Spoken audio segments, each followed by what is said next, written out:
Innal hamdalillah nahmaduhu wa nasta'inuhu wa nastaghfiruh wa na'udzu billahi min syururi anfusina wa min sayyiati a'malina may yahdihillahu fala mudhillalah wa may yudlil fala hadiyalah. Asyhadu an la ilaha illallah wahdahu la syarikalah wa asyhadu anna Muhammadar Rasulullah la nabiyya wa la rasula ba'da. Qala Allah Ta'ala fil Qur'anil Karim, a'udzu billahi minasy syaithanir rajim. Ya ayyuhalladzina amanu taqullaha haqqa tuqatih wa la tamutunna illa wa antum muslimun. Wa qala aidan, ya ayyuhan nas ittaqu rabbakumul ladzi khalaqakum min nafsin wahidah wa khalaqa minha zawjaha wa batha minhuma rijalan katsiran wa nisaa'a. Wattaqullaha alladzi tasaaluna bihi wal arham innallaha kana 'alaikum raqiba. Wa qala aidan, innal munafiqina yukhadi'una Allaha wa huwa khadi'uhum wa idza qamu ila sholati qamu kusala yura'una an-nasa wa la yadhkuruna Allaha illa qalila. Puji syukur kita panjatkan kehadiran Allah Subhanahu wa taala yang telah memberikan petunjuk dan rahmatnya kepada kita semua. Dia memberikan kita nikmat Islam, nikmat iman, dan nikmat ihsan, sehingga kita masih bisa dan masih mampu melaksanakan puasa di bulan suci Ramadan yang penuh berkah ini. Sholawat serta salam tetap tercurah kepada Nabiyina, Rasulina, Habibina Muhammad Sallallahu Alaihi Wasallam yang telah membawa kita dari zaman kegelapan, zaman jahiliyah menuju zaman penuh keterangan. Saudaraku yang dirahmati oleh Allah Subhanahu wa taala. Hari ini mari kita merenungkan sebuah peristiwa penting dalam sejarah Islam yang melibatkan seorang munafik yang sangat terkenal, yaitu Abdullah bin Ubay bin Salul, yang terlibat dalam peristiwa yang dikenal sebagai hadisul ifki. Hadisul ifki atau hadis tentang peristiwa tragis yang menguji iman dan kesetiaan umat Islam di Madinah. Ketika Rasulullah SAW kembali dari perang Tabuk, peristiwa ini terjadi sebagai akibat dari tuduhan palsu dari beberapa orang munafik termasuk Abdullah bin Ubay bin Salul kepada istri Nabi Aisyah radhiyallahu anha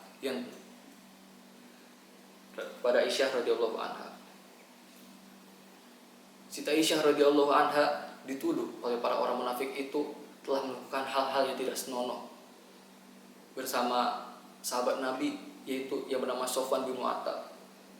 Abdullah bin Ubay meskipun mengetahui kebaikan dan kesucian Aisyah radhiyallahu anha, dengan sengaja menyebarkan fitnah untuk memecah belah umat Islam dan merusak reputasi Rasulullah SAW. Tuduhan itu menimbulkan kegelisahan dan keguncangan di kalangan kaum muslimin. Namun kebenaran akhirnya terungkap dan Allah Subhanahu wa taala menegaskan kebenaran Aisyah radhiyallahu anha melalui wahyu yang diterima oleh Rasulullah SAW. Sebegitu bahayanya pengaruh orang munafik. Segitu bahayanya sifat munafik. Lalu jika begitu, apa itu munafik? Apa itu sifat nifak? Menurut Ibnu Katsir, munafik atau sifat nifak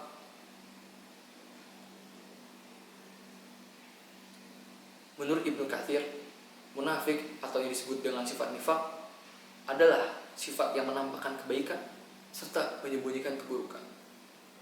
Sementara itu, Ibnu Jurayj mengatakan bahwa orang munafik adalah orang yang omongannya berbeda sekali dengan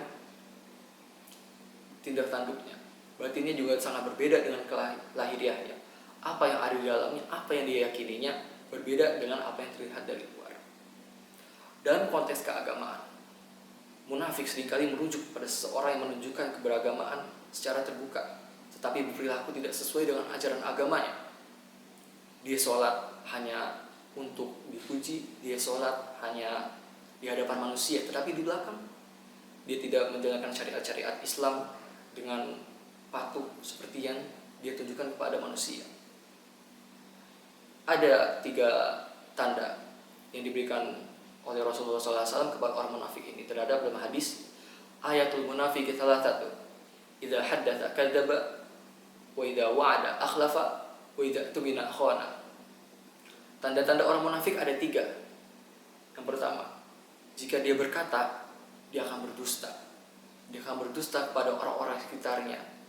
Dia akan berdusta kepada keluarganya, kepada teman-temannya, kepada orang yang dia sengaja menyembunyikan keimanannya darinya, karena dia tidak ingin kebenaran bahwa dia adalah sebenarnya seorang munafik diketahui.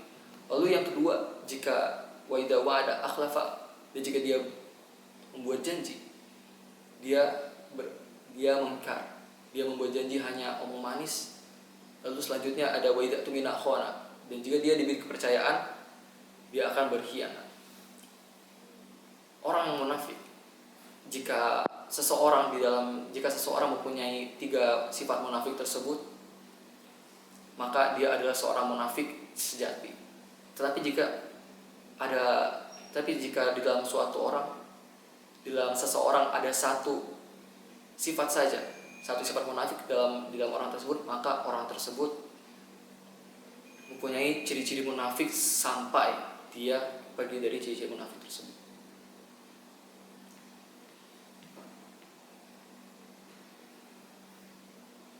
Lalu munafik tidak hanya ada di dalam agama, tapi munafik ada juga di dalam hubungan sosial dan berbahaya bagi hubungan antar manusia. Sikap munafik dapat merusak kepercayaan dan mengganggu harmoni dalam interaksi sosial.